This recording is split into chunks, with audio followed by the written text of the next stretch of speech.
Kita tahu kemarin orang meributkan soal adanya tayangan bakal calon presiden dalam hal ini Pak Ganjar di dalam sebuah tayangan azan maghrib gitu di televisi swasta tertentu gitu. Nah itu menurut saya blunder.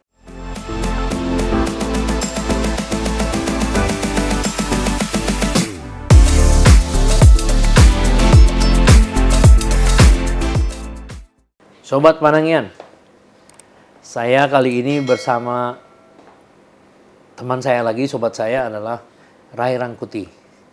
Anda tahu di podcast ini selalu dapat komentar yang cukup bagus, cukup banyak dari netizen. Nah sekarang saya undang lagi bagaimana mengupdate perkembangan dari dinamika politik yang ada sekarang. Selamat datang Bung Ray. Terima kasih Bang. Ya. Jadi belakangan ini ada sebuah bisa dikatakan bisa juga kejutan, tapi ada orang menganggap ya itu lebih bagus lah katanya. Pendaftaran dimajukan. Oh ya. Jadi tanggal 10 sampai tanggal 16. Jadi kalau kita lihat dari hari ini itu tinggal 29 hari lagi itu, 30 hari lagi kan. Ya. Nah, itu gimana itu dampaknya terhadap pemilihan dari dua baca pres yang sekarang ini untuk memilih wakil presidennya? Ya artinya makin pendek bagi mereka untuk melakukan seleksi terhadap siapa yang tepat menjadi calon wakil presiden mereka. Ya. 6 hari itu katakanlah kalau misalnya terpotong 6 hari, kalau benar-benar dimajukan, itu cukup berarti sebetulnya. Cukup, itu justru masa-masa krusial bagi mereka ya. Artinya 6 hari itu kalau dimajukan, dalam 6 hari itu mereka bisa mengevaluasi, menilai mana pasangan yang cocok di antara, mana orang yang cocok untuk digandeng oleh mereka sebagai pasangan calon gitu. Nah kalau itu dimajukan, itu artinya memang dari sekarang mereka sudah harus punya kecenderungan yang kuat. Misalnya ke satu tokoh itu udah diangka posisi 70% gitu. 30%-nya mungkin 2-3 hari sebelum pendaftaran dilakukan gitu. Ada jelas implikasinya terhadap mereka karena kan mungkin di banyak pikiran orang itu, termasuk mereka tentu saja, masih ada cukup waktu lah misalnya untuk melakukan seleksi gitu Tapi dengan dimajukan ini jelas ya tidak banyak waktu lagi bagi mereka itu untuk melakukan seleksi untuk memastikan siapa kira-kira orang yang tepat mereka putuskan sebagai calon wakil presiden mereka masing-masing. Kita dengar bahwa karena kompetisi mereka ini kan nggak jauh. Sekarang ini kompetisinya ini sangat diwarnai siapa bakal calon wakil presiden. Iya, itu maksudnya. Jadi kalau dilihat dari mereka-mereka ini kan relatif mulai agak terhenti agak stagnan. Kalau itu diri mereka sendiri. Saya kira yang paling mencolok itu kan Anies Baswedan. Benar-benar stagnan di angka 20%. Dan dalam 3 bulan terakhir justru kecenderungannya menurun kalau ia hanya mengandalkan dirinya sendiri. Gitu. Nah, oleh karena itulah langsung kemarin seperti kita ketahui diumumkan pasangan calon wakil presidennya dalam ini Caimin dengan segala kontroversinya tentu saja karena membuat AHY kemudian keluar dari koalisi gitu. Sesuatu yang bagi saya nggak mengejutkan Bang. Karena pertengahan Juli saya udah pernah sampaikan dan saya kira agak di sini juga pernah kita sampaikan. Kalau sampai ini nggak terpilih dan atau kalau sampai akhir Juli Anies nggak umumkan, artinya nama AHY tidak akan dipasangkan sebagai calon wakil presiden. Itu yang kejadian gitu. Terjadi. Nah sayangnya kan Demokrat sepertinya nggak punya plan B. Dalam pengertian kalau saya ditinggalkan bagaimana? Jadi udah terlalu mengharap mestinya mereka punya plan B sebelumnya sehingga kesannya nggak ngambek gitu loh. Ini kan kesannya ngambek gitu kan. Padahal ya politik Indonesia ini ya begitu kulturnya ya begini gitu. Nah jadi kalau saya tanya dulu mengenai Anies tadi menurun, itu udah naik ya? Jadi sekarang belum tentu kan saya kira mungkin baru akan kelihatan di Oktober November. Apakah mereka punya bulan depan apakah Caimin memiliki implikasi bagi kenaikan elektabilitas terhadap pasangan ini Tapi dugaan saya adalah gitu tapi nggak banyak. Meskipun saya hanya menduga nggak akan lebih dari 5%. Jadi kalau Aniesnya di 20%, nanti kelimpahan suara sekitar 5%, 25 kira-kira 25%. Sebenarnya relatif agak sulit lah ngejar dua tokoh ini sekarang, yaitu Ganjar. Iya dong, karena kalau 25 dia, gitu. ya berarti 75 sisa 2 kan? Sisa 75, jadi 75. sekitar 35, 40-an. Ya, ya 35 40 lah ya. Mana yang 40, mana. Nah, kita lihat dari wapresnya. Ya, alias punya potensi nanti akan masuk di putaran kedua gitu. Ya. Itu yang akan kita lihat, tapi sangat tergantung kepada siapa calon wakil presiden mereka masing-masing gitu ya. Jadi, sangat membantu bagi kenaikan elektabilitas dari siapapun pasangan calon presidennya, tapi harus dibantu juga dengan tidak melakukan blunder. Oh, iya, itu penting ya. Ini penting. Nah, kenapa itu? Karena kan naik aja susah. Iya. Udah naiknya udah susah ini, Bang. Dan kalau naiknya susah, jangan pula kita buat kegiatan yang bakal nurunin gitu. Iya. Nah, misalnya seperti kita tahu kemarin orang meributkan soal adanya tayangan bakal calon presiden dalam hal ini Pak Ganjar di dalam sebuah tayangan azan maghrib gitu di televisi swasta tertentu gitu. Nah, itu menurut saya blunder. Oh gitu. Ya, kan faktanya memang menjadi riuh ya di media sosial ya. Media sosial ya. Banyak orang yang merasa ini tidak tepat ya, ini terlalu dini ya kan. Bahkan pada tingkat tertentu mereka publiknya kelihatan mempertanyakan, kan Anda mengatakan nggak perlu membawa politik identitas, tapi ini punya aroma yang dekat dengan politik identitas itu gitu, meskipun tidak dipakai dalam kerangka menyerang orang misalnya karena identitas A ya yang lain itu salah, bukan. Dia hanya mau menaikkan citranya sebagai orang yang berada dalam identitas tertentu Nah, tapi kenyataannya disikapi secara negatif oleh publik gitu, oleh karena itu saya lihat dan dengar juga informasinya tayangan itu kayaknya dihilangkan. Jadi memang itu terlalu terburu-buru menurut saya. Ya, tapi kalau sebetulnya begini, Bang, kalau kita belajar dari peristiwa-peristiwa ini gitu ya, publik kita hari demi hari sebetulnya makin cerdas, makin kritis gitu ya, makin mau juga diarahkan kepada hal-hal yang lebih substantif gitu. Itu yang paling penting sebetulnya. Pertumbuhan perkembangan dari masyarakat kita kecerdasan masyarakat. Jadi kalau 2 kali kita, bahkan boleh disebut 3 kali kita mengalami politik dengan nuansa identitas yang kuat ya. Di 2014 di Pilkada DKI Jakarta saya kira itu paling parah sedikit banyak terjadi di 2019 yang lalu gitu. Nah, orang sekarang mulai alergi dengan suasana itu gitu. Jadi kalau orang masih mempergunakan sebagai daya jual bagi kepentingan elektoral gitu, yang didapatkan oleh dia bukan suara tapi cibiran gitu. Nah, itu artinya kan publik kita makin dewasa gitu. Dan dalam kerangka itulah saya kira peta politiknya berubah seperti yang sekarang ini. Kalau dulu kan orang agak mengayun ke kanan. Jadi ada kelompok-kelompok yang istilah saya itu sebagai penganut Islam politik gitu yang semuanya merasa bahwa harus sesuai dengan syariat macam-macam itu gitu ya. Nah, sekarang kelihatan segmen ini nggak terlalu mendapat respon di masyarakat pemilih kita gitu dan akhirnya kemudian punya kecenderungan untuk agak ke tengah gitu. Dan dalam kerangka itulah mengapa Pak Prabowo sekarang beralih ke tengah itu, dan ternyata dengan masuk ke tengah ini beliau elektabilitasnya menaik gitu ya, tentu dibantu dengan faktor-faktor yang lain tidak semata karena itu gitu, dan relatif agak meninggalkan kelompok-kelompok yang selama ini cukup asosiatif dengan dirinya gitu ya. Nah, dan Ganjar juga bermain di situ, dan itulah yang saya kira membuat Anies Baswedan agak lambat naik elektoralnya karena asosiasinya sekarang masih ada ke Anies Baswedan semua gitu. Asosiasinya pindah ke Anies Baswedan semua.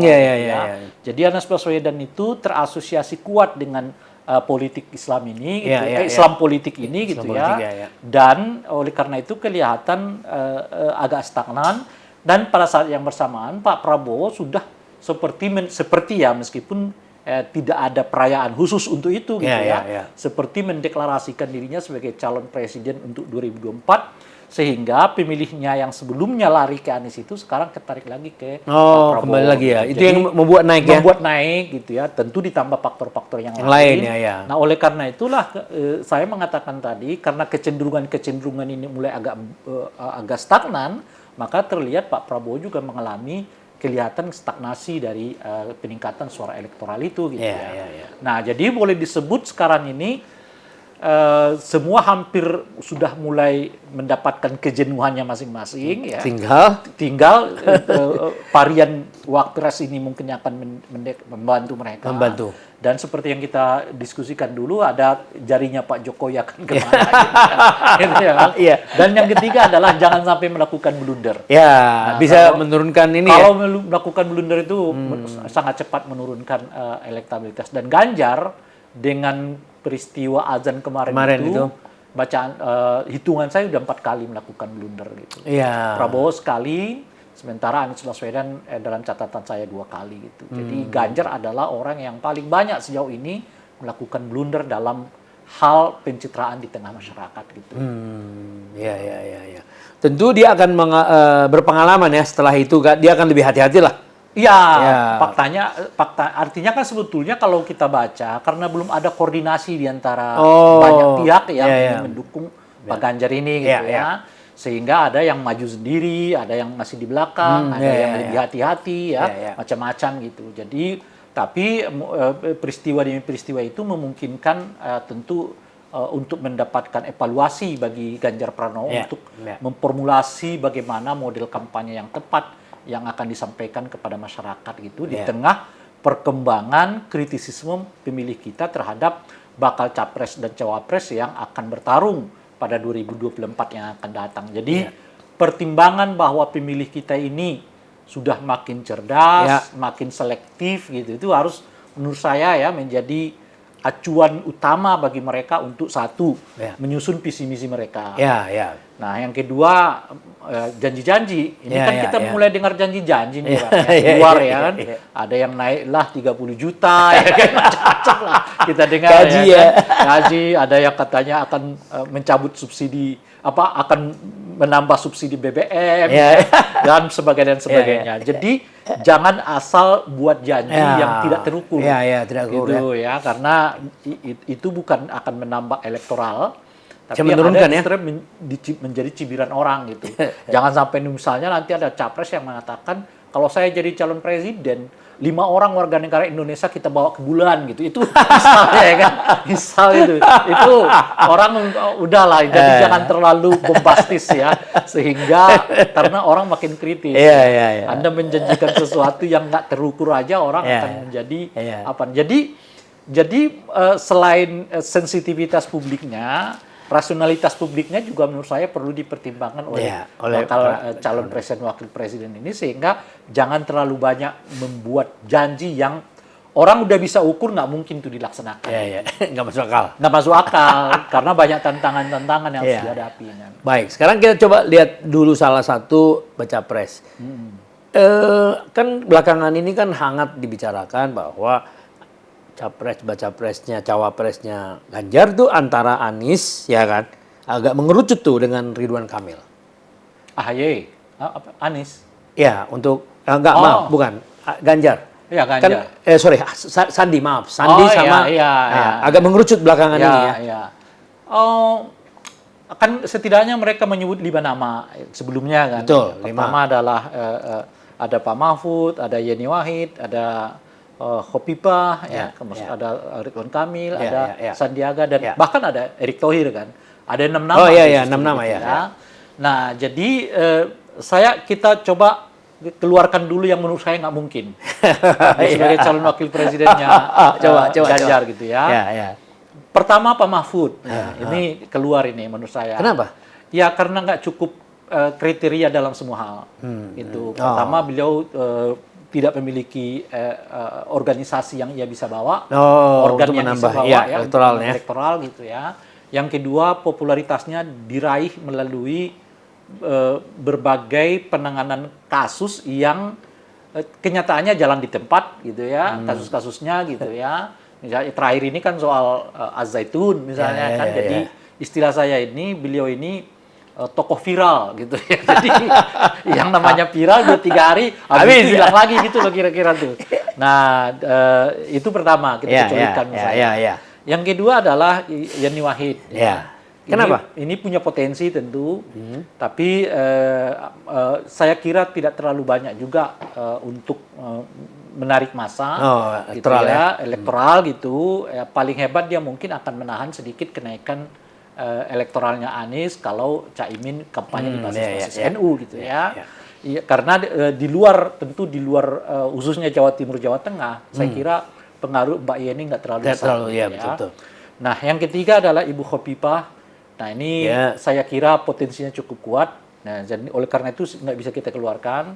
Nah, yang keempat Ridwan Kamil. Nah, ini Ridwan Kamil kita bisa keluarkan. Kenapa? Pertama karena Golkar sudah mengatakan mendukung Pak Prabowo. Yang kedua, beliau juga bukan siapa-siapa di Golkar. Bahwa beliau ini gubernur Jawa Barat is oke gitu. Tetapi kalau Ridwan Kamil misalnya mau dilamar oleh Ganjar menjadi calon wakil presiden, saya kira bukan menambah elektoralnya Ganjar, akan menimbulkan sibiran yang cukup kuat, khususnya dengan pribadinya Ganjar. Kok Ganjar, pribadinya Ridwan Kamil. Kok Ridwan Kamil begitu, udah masuk Golkar, jadi calon wakil presidennya Ganjar, otomatis meninggalkan Golkar. Iya, betul. Kira-kira gitu. Ini bagaimana gitu. Nah, seperti yang kita sebutkan di awal tadi, Bang. Nilai dan rasionalisme pemilih kita meningkat nih. Jadi bisa blunder ya? Iya, kalau Anda bolak-balik begitu, orang tahu kau ini ngejar kekuasaan aja. Iya. Gitu, Bang. Jadi oleh karena itu menurut saya ini agak keluarkan dulu ya. Oke. Karena bagaimanapun ya, kalau ia tetap Golkar lalu didukung oleh PDI Perjuangan, saya kira ini agak kurang tepat gitu ya. Nah, oleh karena itu tersisa 3 nama. 3 lagi ya. Ya, Sandi, kemudian Erick Thohir, dan yang ketiga adalah Ibu Khofifah.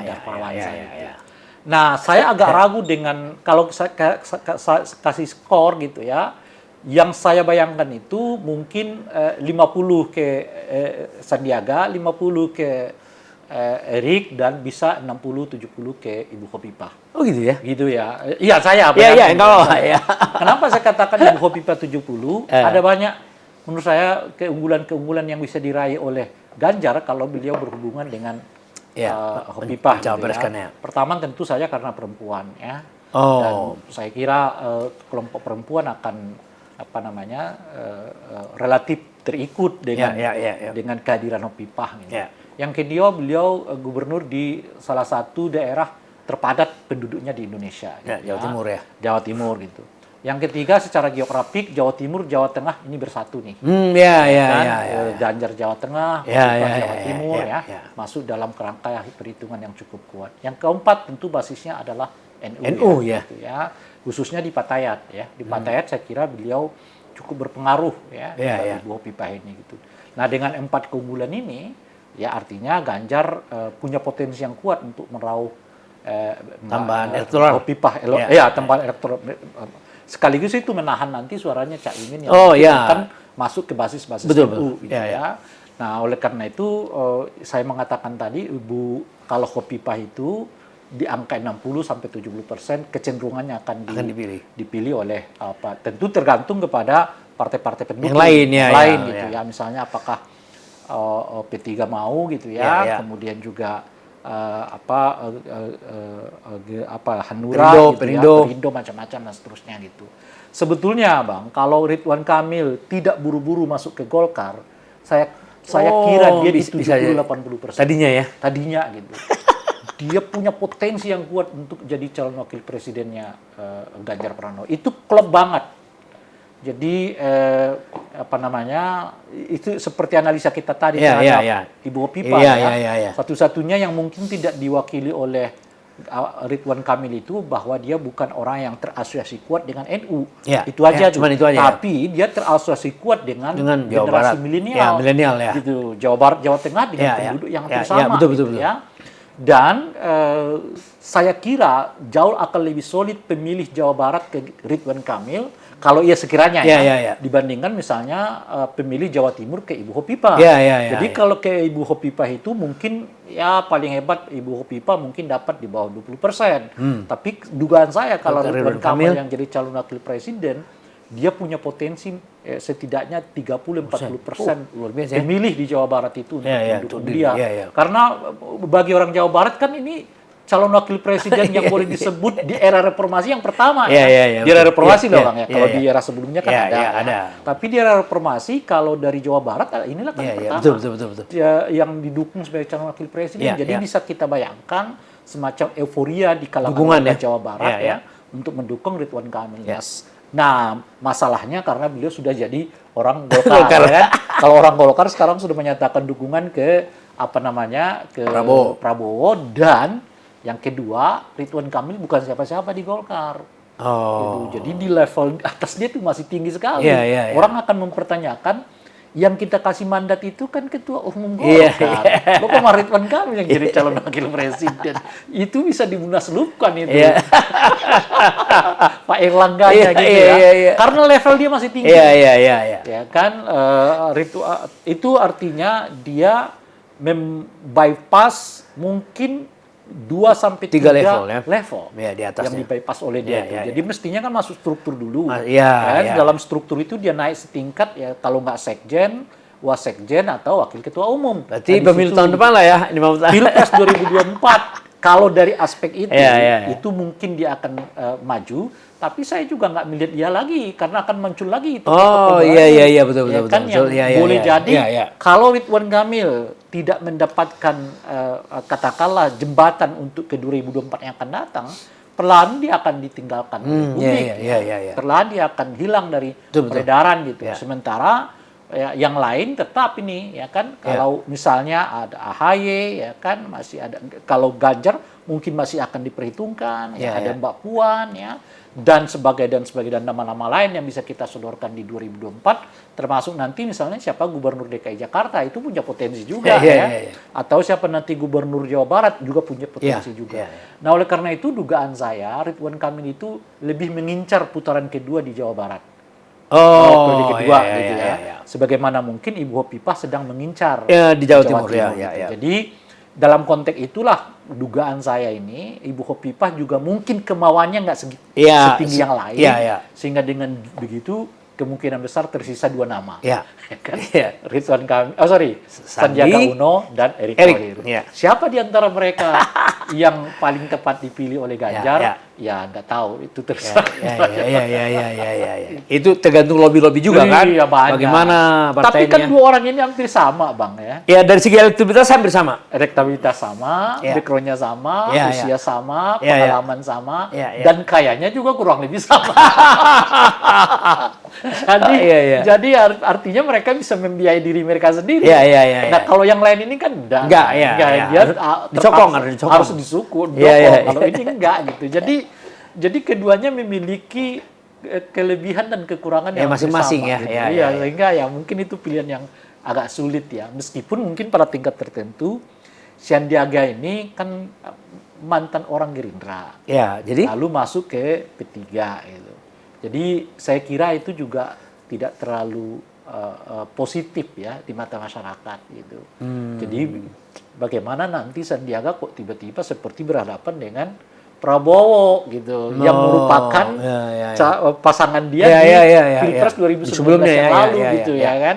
Lalu Pak Prabowo juga lah yang bawa dia masuk di kabinet gitu bersama dengan kabinet Pak Jokowi yang sekarang gitu. Dan Pak Prabowo tidak pernah menggantikannya hatta ketika dia sudah pindah partai politik P3 sekarang betul. Jadi itu tidak digantikan oleh Pak Prabowo gitu. Dibiarkan oleh Pak Prabowo, lalu tiba-tiba berhadapan dengan Pak Prabowo. Jadi kesannya menurut saya lagi-lagi di tengah pemilih kita yang kecenderungan kritisnya meningkat, rasionalitasnya meningkat, hal-hal yang seperti bisa jadi blunder bagi Ganjar sangat mungkin gitu ya. Bagaimana orang yang digandeng lah ibaratnya ya oleh Pak Prabowo berarti tiba-tiba bisa dikatakan short conclusion itu peluang Erick sebenarnya besar di sana ya. Ya pada tingkat saya tidak tahu juga, mungkin ini kan sangat tergantung pada Ibu Hovifah ya. Minat beliau ini setinggi apa gitu. Kalau punya minat beliau tinggi, seperti yang nomor 1 tapi alternatif itu lah ya. 70%. Nah, yang kita nggak tahu kan minatnya Ibu Hovifah. Belum terlihat sampai sejauh ini gitu. Apakah dia punya keinginan untuk menjadi calon nomor 2 di Republik ini atau tidak gitu. Padahal menurut saya kansnya kuat. Kuat ya. Kuat sekali. 60-70% ya. 60-70%. Nah sekarang kita coba membahas dulu mengenai Prabowo. Kan ini kan tadi. Berapa calon ini yang paling potensial? Kan kalau Pak Prabowo itu saya kira lebih terbatas ya. Bukan karena nggak ada orang yang mau, tapi karena memang Pak Prabowo kelihatan lebih selektif ya. Nah yang menguat itu kan salah satunya Erick Thohir. Kedua Pak Mahfud ya. Nah, yang ketiga ada Gibran. katanya Yeni Wahid juga, dan yang keempat adalah Gibran gitu. Ya. Pak Mahfud dengan Yeni saya kira hampir sama dengan Ganjar tadi. Jadi saya agak kecualikan dia. Ya. Oleh karena itu mungkin pilihannya ada dua. Yaitu Pak Erick dan juga Gibran gitu. Ya. Nah, Gibran ini kan menunggu putusan Mahkamah Konstitusi. Ya. Kalau ternyata Mahkamah Konstitusi menolak ya gugatan itu, artinya hanya tinggal satu atau dua, mungkin akan dimunculkan nama yang lain gitu ya. Tapi kalau Mahkamah Konstitusi menerima gugatan itu, potensi terbesarnya adalah pada Gibran. Dan saya kira pilihan Pak Prabowo itu memang nggak bisa lagi jauh dari Gibran gitu. Sebab kalau misalnya beliau mengambil Pak Erick, dugaan saya nggak akan sekuat Gibran elektoralnya gitu ya. Nah, karena sekarang kita menyebut lagi ada 15% di tangannya Pak Jokowi pemilih ini gitu ya. Nah, oleh karena itu pilihan bagi Pak Prabowo ini kelihatan agak lebih terbatas dibandingkan yang lain. Boleh jadi orang mengatakan apakah kemudian Ridwan Kamil akan masuk gitu.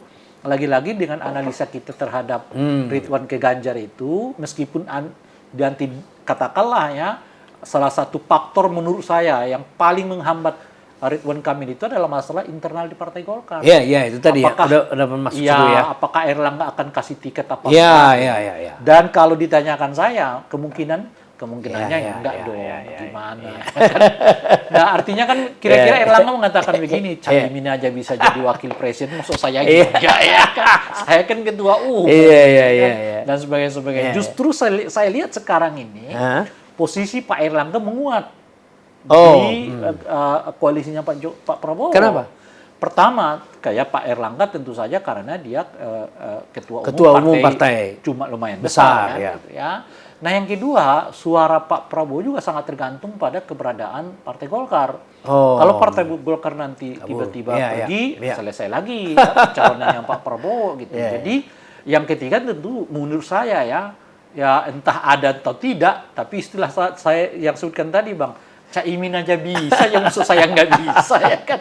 Beliau dengan Caimin kan sama-sama generasinya hampir sama, sama-sama ketua umum, Pak. Elektabilitas partainya juga kurang lebih sama ya. Yang ketiga adalah, yang keempat adalah elektabilitas mereka berdua juga kurang lebih sama. Iya, di bawah 5%. Iya. Jadi kalau Caimin bisa, apa yang membuat saya tidak bisa? Oleh karena itulah, selain nama tadi ada nama Erick Thohir, ada nama Pak Erlangga dan Gibran yang menguat di sini. Yang kalau kita buat komposisinya di luar soal putusan MK. Kalau putusan MK itu Gibran 70-80%. Iya, betul. Tapi kalau nggak ada putusan MK itu, artinya ada dua, Erick sama dengan Erlangga. Erlangga menurut saya kansnya 60-70, sementara Erick itu mungkin 40-50 gitu. Jadi kans Erlangga sekarang makin menguat, daya tawar dia juga makin menguat kepada Pak Prabowo.